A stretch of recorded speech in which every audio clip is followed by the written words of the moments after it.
Happy birthday Priya, enjoy your life D.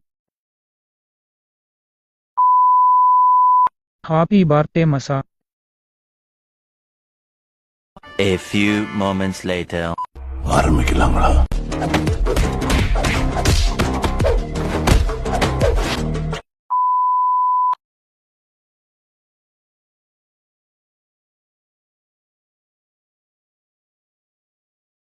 டேய் அவன் செத்துட்டான்டா.